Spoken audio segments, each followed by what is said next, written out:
All right. Hello and welcome to this new series of lectures uh, in the even same of academic year 2020-21. So, I will be starting this series with a brief introduction to what digital prepress is. Now, in the earlier semester, you have all learned about uh, prepress reproduction techniques, right? This is exactly the same. This subject of this course that we are going to start from today onwards is exactly the same. But the fundamental difference is that this is in the digital domain. So, for example, I'll just give you an example. Now, learning this subject and even for me, teaching this subject will become much more easier because of the fact that all the core concepts, the fundamentals of the entire pre-press operation is now clear to you. Albeit in the analog domain, we have learned it in the analog domain in the last semester, but the fundamentals are now known. So, using those concepts, using those areas, we will be developing or taking those same concepts further and we'll be seeing their implementations in the digital domain. I mean, not everything will be the same. We'll be learning about some new fundamentals also, but majority of it will have to come from the things that we have learned in the previous semester. Okay. Now, again, as I would like always to start my lectures with that, why this subject? Why learn this course at all, right? By this time, you are now in the fourth semester of your total of 6 semester course, I mean program here in printing technology. By now, you have a fair bit of idea about what is pre-press, what is production, what entails in the finishing operations, right? Now you have that clarity of knowledge within you. Pre-press deals with every possible aspect of print production before actually going for the production or before you start actually printing. Now, whether you are printing using a conventional offset or gravure or something, or you are going in the digital domain, the system remains the same. The concept of prepress remains the same in both your conventional as well as in the digital uh, type of printing technology. Now, let us delve a little bit further into some of the ideas what we are dealing with in the prepress.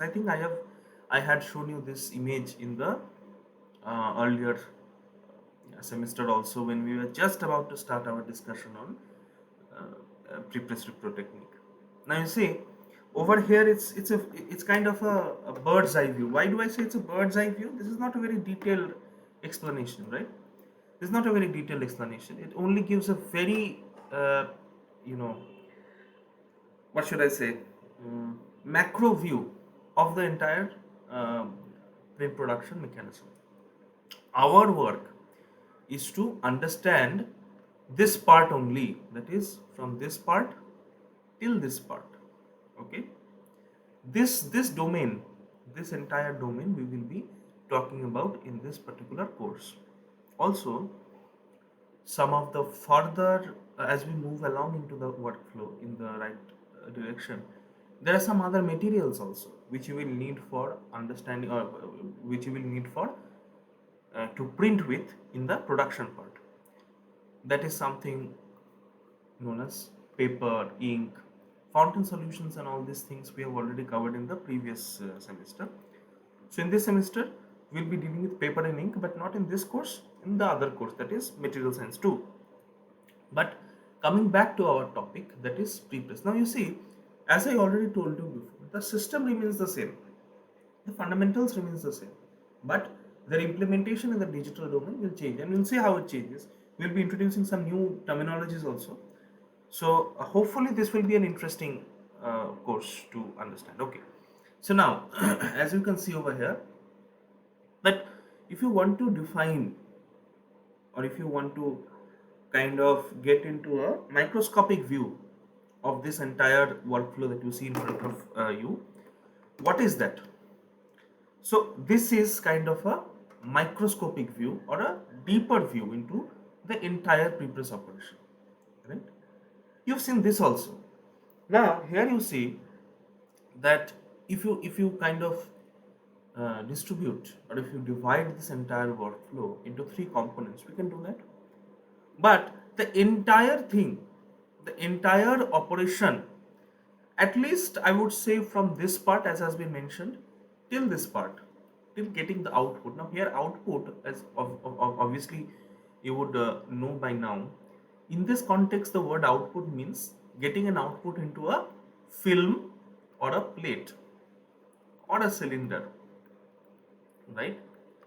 This is we're talking about in the context of the conventional printing methods, as film, plate, cylinder, etc. So output here is not paper, not your polymeric substrates, your films, your plates, your cylinders. That is the permanent printing masters that we consider here as the output. So this entire part, this entire area that we will be discussing, comes under the domain of the prepress, right? Sometimes you will see these type of outputs are also referred to as the pre-media. Now the pre-media files, that means the PDFs that you generate and you send into the RIP engine. So what is RIP engine? We'll talk about that also. We'll be discussing a lot about the ripping mechanism. uh, I will be, if possible, I will be showing some examples also. That will come in the, almost the end of the course over here. Okay. So now let us get a better understanding of what this workflow entails. Yeah. So see, the first part of this entire workflow involves what is known as the data input. What you're going to print. You may be printing a book, you may be printing a package, whatever it is. You need to create that data, right? So if you're going to print a, let us say, 16-page booklet, then the booklet must contain some cover page, right? Some table of contents, some title page, and your text matter, your images, your graphics, all sorts of things. This requires origination of data. That means someone has to manually type in the data. If you are talking about text matter, someone has to manually input or create the manuscript digitally, right? You have to create digital images, graphics, or if it's in hard copy format, your images are in hard copy format. You have to digitize using your scanners. So the first step in any pre-media generation, pre-media file generation, is the creation of the data. That is the data input, so to say. So what all things are there? You can scan an artist's illustration. You can scan a continuous tone photographs. You can do OCRs on written manuscripts also. Now you see nowadays, you know what OCR is? Optical character recognition. If you are using Acrobat, Acrobat provides a very useful tool, that is your text recognition. These are known as you know OCRs. Basically, there are scanners available, dedicated scanners available, where the written manuscript. So, for example, if I write over here, "Hello, welcome," so I'm writing a statement, right? Writing a sentence. So, whenever a author creates or writes a manuscript in their own handwriting, it's it's quite cumbersome to type the entire thing or digitize that entire thing. This can be automated with the help of OCRs. They are basically scanners, essentially scanners, which convert the written letters or the written characters into digital fonts. I mean digital texts. So these are the functions of the OCR. Now, if you I don't know if you have you. I mean, for exams, you are using these various scanners on your mobile phones. Even those scanners come with inbuilt OCR functionality, that is text recognition functionality. If you scan something, and if you run that text recognition program there, which is inbuilt into those apps, inbuilt into the software, it will digitize that entire PDF file and generate text. So that becomes much more easier and reduces the hassle of you know writing or typing the entire manuscript from a written document. Okay, next, of course, there must be, or there may be, not must be, there may be text, raster based or vector based graphics. Now, raster based images or vector based graphics. There is one word missing over here, raster based images or vector based graphics. What is raster images? What is vector graphics? We don't know as of now. We'll be studying that also. In fact, I think in this lecture itself, we'll be talking a little bit about the different types of image files. Okay. Then we have got text input via word processors. You're using some word processor, and there is no you may choose to convert the manuscript, written manuscript, using OCRs, or if it is not possible somehow, if you do not have those kind of infrastructure, then you have to manually type in the matter and you have to digitize it. Okay, so this is the first part. If you want to convert, or kind of classify the entire prepress operation into three components, the first component that comes is the data origination, creating the data input that I have written over here. Okay, next is the data correction. So here, what kind of data correction are we looking into? Mainly two types. One is image based data correction, one is text based data correction. So let us talk about the text based data correction over here. Now here, this part deals with the text. What are the kind of corrections over here? You've already learned uh, you know the fundamental concept of text correction in the previous semesters typesetting and composition course, right? So we talked about, or we discussed about those proofreading marks, and what is the process of proofreading there, right? Now, those type of corrections that are needed is or can be done in this part of the process. So, for example, a DTP operator has digitized something, right? They have kind of created a digital manuscript or text file. There may be some errors. You can do what you can do. You can check for punctuation errors. You can check for spelling errors. You can check for grammatical errors. That can be automated or that can be manual. But nowadays, most of it we use, or the publishers use text corrections in a combined mode or a blended mode. That is, first they run, if you do it, let us say, let me give you an example. If you write a letter, okay, there may be some errors, there may be some grammatical errors, punctuation errors, or even spelling errors, right? Now, if there are errors, what is the first instinct that runs into your mind? The first thing is, you run the automatic spell checker in the word processor, or automatic grammar checker in your word processor software that you're using, right? So most of the entire, or the entire document, almost the entire document will get corrected by that method. But there may be some things, for example, there may be some errors in proper nouns, which may not be corrected properly by the word processor, or they may be incorrectly corrected. So let us say my name is Shankho. So this is an Indian name, right? So whenever I type in the my name into the this thing word processor, it automatically identifies that it is an incorrect word because it's a proper noun, and albeit it's an Indian name. So most of these are made in the West, so they will not correct these Western names. So let us say if I write John, this won't be considered as an error. But if I write my own name, it will be, there will be a red underline in those word processes.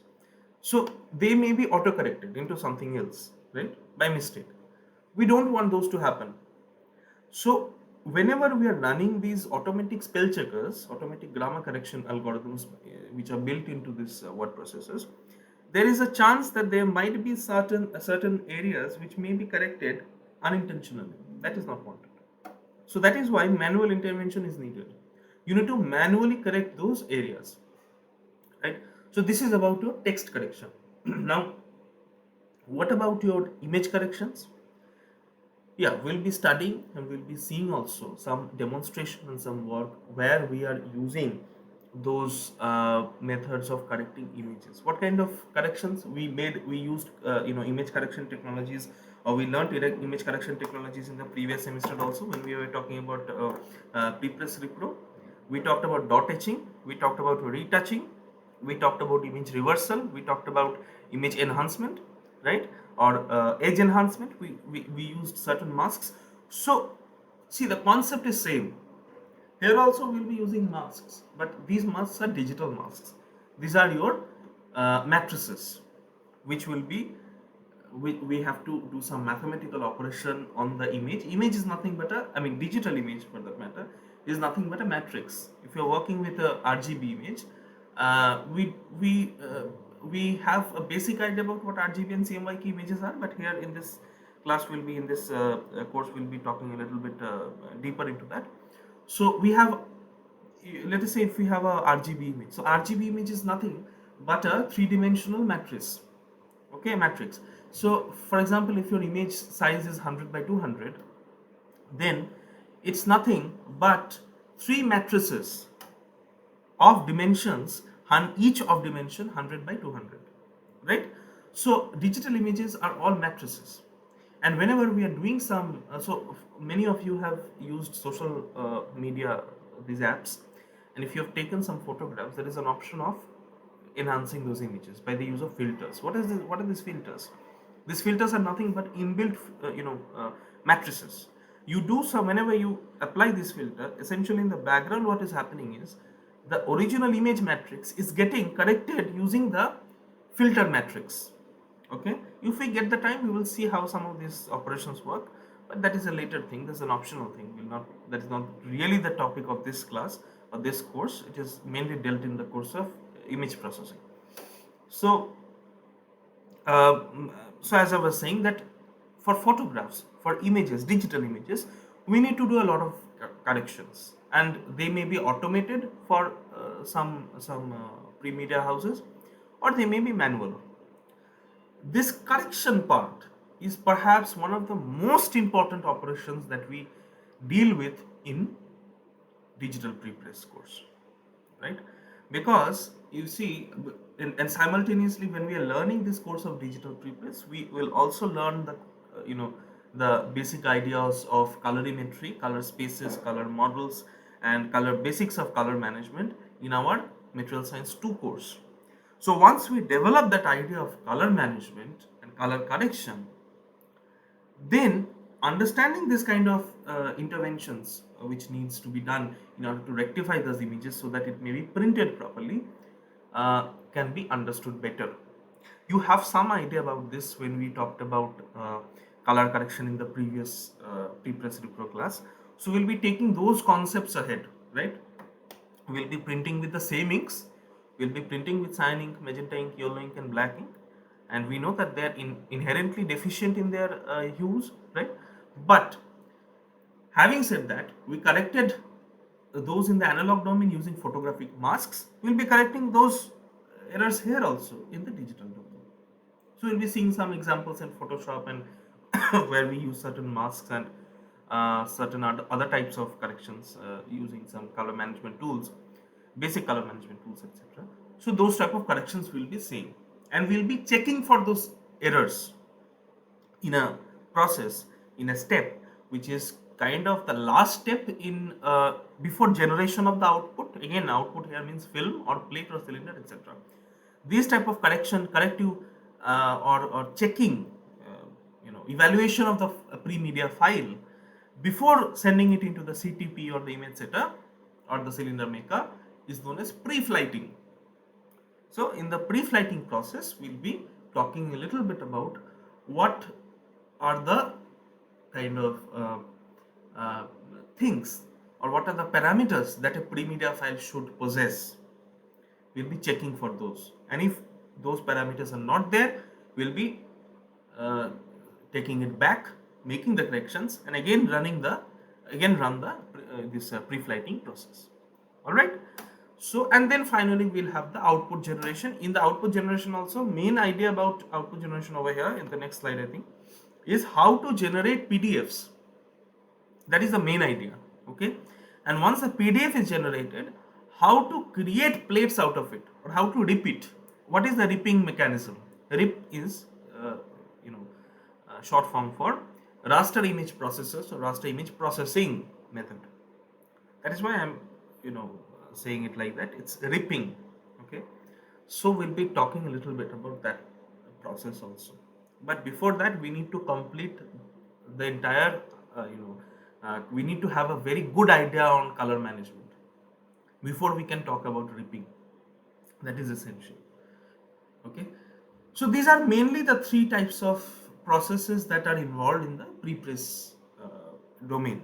That is, one was your data generation or data input, second was your data correction, and finally we have got the output method or output level, right? This is again another overview about the entire process, and this will give you a very nice idea about the analogy between what um you learned in your pre-press class, I mean pre-press Repro class in the previous semester, and what you're going to learn over here. Now here, as you can see over here, that we have got just compare. If you draw a line over here, right, just compare the left hand side with the right hand side. Left hand side we have got the analog section, right hand side we have got the digital section. So in the analog type of prepress, we have got manuscript or the printed text. We need to convert it into digital files, right? Then we have got these films, repro preparation, page makeups, etc. This entire operation will be done digitally with the help of electronic page makeup softwares. PageMaker was earlier used, now we have got the InDesign softwares. So then we have got sheet assembly, that is done, that was done manually earlier, and now we'll be doing that uh, digitally with the help of imposition softwares. We'll be using, I think I have got a plugin with my Acrobat. Using that, there are very good professional grade page imposition softwares available in the market out there, but I'll be showing you one demonstration on uh, where that type of software is basically a plugin with my Acrobat. So I'll be taking up a file, I'll be pulling up a file in Acrobat, and I'll be running that software. So let us say it's a 8 up imposition scheme. So if you run that software, automatically the entire all the pages will be imposed in that particular imposition scheme, and it will be laid down in PDF. If you send it into the ripping engine, you rip it, you create 1-bit diffs, you create plates. So don't get worried about all this terminology that I'm using, ripping, 1-bit diffs, because I'll be talking a lot about these terminologies later in the class, but I'm just giving you an overview about what we are going to learn in this particular course. Okay, and finally in the last section we have got this digital analogous you know plate preparation techniques which we use in our labs. That is, we first coat it. If it's a non-coated plate, we coat it with the egg albumin and dichromate solution, and we dry it, we then expose it with a film, and then wash it and develop it, and desensitizes, etc. But in the digital domain, the entire thing is automated. There is machines which are known as image setters for getting output in films. There are machines known as CTPs, that is computer to plate, where you just, there's a machine, if you have your PDF ready, you simply insert your plate into the CTP machine, you fire up the file, and you will get 4 plates. If you're using a 4 print unit system, you get 4 plates, right? So this is the basic difference between the analog prepress and digital prepress. Okay, hopefully this is clear. Again, this is another type of another slide that I've kept to give you a basic understanding of what it is uh, to what are the components that goes into the making of a digital page. So what are some of the components? You've got images, you've got text, you've got graphics, right? Now here you might be confused a little bit that why have I differentiated between images and graphics, right? There is a subtle difference. I mean, not a subtle difference, there's a big difference. We'll be talking about the difference later on. But at this stage, let it be known that both are different in nature, because the way we deal with them, the software that we use to treat them and to create them or to edit them, they are different. Why we are using different software to edit images and different software to edit graphics files, there is a reason behind it. We'll be talking about that reason as well. Okay. Of course, images can be obtained either by scanning, or you can just digitally transfer those files. You then put all of these together into something which is known as the page layout software. So InDesign is an example of a page layout software, right? You generate a InDesign file, then or generate a PDF, export it into a PDF. If your file is ready, if your PDF is okay, how to understand if your file is okay? You run something which is known as the pre-flight operation. So where will you do this operation? Here, almost after your page is ready, page layout is done, then you will run your pre-flight. Okay. If your pre-flight is okay, so you don't know what pre-flight is, just a checking or evaluation method for understanding whether your PDF is maintaining certain standards or not. So what are those standards? Those standards for us in the graphic arts industry is PDF X standard. Okay, this is defined under the ISO 15930. Yeah, 15930 series of standards or family of standards is defining the PDF X specification. Okay, so we'll be talking about that also. And finally, once your file is okay, it's been returned correctly without any errors by your pre-flight. So for example, Acrobat itself has got an inbuilt pre-flighting system, but there are certain other systems also. So I think Pitstop, InFocus Esco's Pitstop is another such software which can be used as a plugin to your Acrobat to do this operation. Okay, so once your file is PDF is ready, you send it for imposition. Once the imposition is ready, you simply create the or send it for your ripping. Okay, what is PostScript? We don't know what PostScript is right now, but we'll learn about PostScript also. It's very interesting because before PDF came, there was PostScript. Okay, so I think I don't remember if I gave you some idea or not about PostScript, but nonetheless, we'll be talking in detail about some PostScript. We'll also be doing very small, interesting, and fun programs. We'll write some code in PostScript language. We'll interpret it using Distiller. I'll have to check if my Distiller works or not. Then I have to show you in some other way. Once your PostScript files are being rendered, I mean they are being interpreted, you get PDFs. So there was no PDF first. Initially there was no PDF. PostScript was the language of choice for print systems, for any device that used to print certain things. But there was a disadvantage also, major disadvantage using PostScript, which PDF eliminated. PDF is much more, you can say, flexible and much more accommodating system or a format for graphic files. Okay.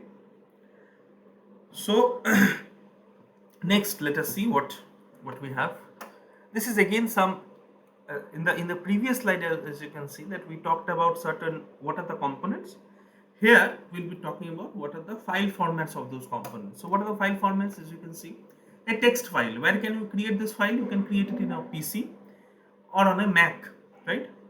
And you can use word processing software like Word, WordPerfect to create those files. What are some of the very commonly used text files? TXT if you are working on a notepad, docx, right?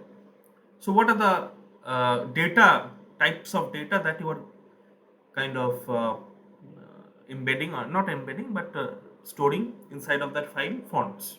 Okay, and there is a whole lot of discussion. Is I think one or two lectures dedicated into digital fonts. I've dedicated those lectures that involves the concept of what digital fonts are, how to manage those fonts, and what are the types of fonts that we normally use, etc. Okay. Then we have got graphics. Now here you see, it's very interesting to notice. Here you see graphics. Yeah, of course, you can. All these things can be created using a PC or a Mac. But what are the software that is used to create or edit a graphic? It may be Freehand, Illustrator, CorelDRAW, or Inkscape. Okay, so let us say you are having a computer, but you do not have any of this premium software. What to do? But you want to work with a graphic file. You want to work with a vector file. What to do? Inkscape. Google it. Inkscape is a software which is free and open source. You can use it, right? Similarly, for generation of text file also, you have got OpenOffice, you have got LibreOffice. So these open and free and open source softwares are also there for generation of these files. Now you see, what is the data format, what is the file format for creating these graphic files? EPS, encapsulated PostScript. So how does it differ from PostScript file? We'll see. What are the advantages of EPS files over PostScript files? We'll see that later on. Okay. Next, we have got these pictures, the photographs. It can be either scanned from a hard copy photograph, or it can be digitally transmitted via email or FTPs also. What are the software? What are some of the software that is used to edit all these images? Photoshop is a very nice example.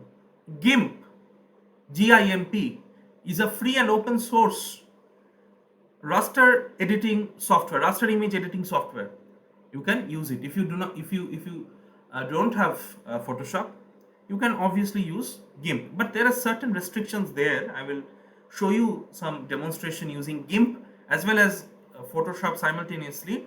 So certain functionalities are yet to be incorporated in the GIMP system. Okay, now what are some of the data format, the file extensions you used to save images, in the raster file, these raster systems? TIFFs, tagged image file formats, JPEGs, right? Joint Photography Express Group. So these are some of the files that are used for storing images. We are not, remember here, we are not using PNGs, portable network graphics. PNGs are not, we'll be seeing in the last section of the course here, we'll be delving deep into the different types of the file structures of these extensions. How do they differ from each other? How does a TIFF differ from a JPEG? How does it differ from a BMP? How does it differ from a PNG? We'll see that. Okay, next, finally, is the layout. Some of the important layout software, page layout software to be very specific, right?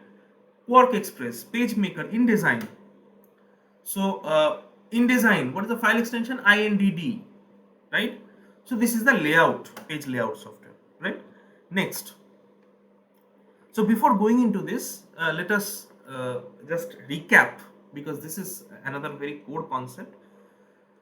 We have already covered this concept in the half-tone unit of pre-press Wipro technique, but we'll be recapitulating that concept over here also, here as well. All right.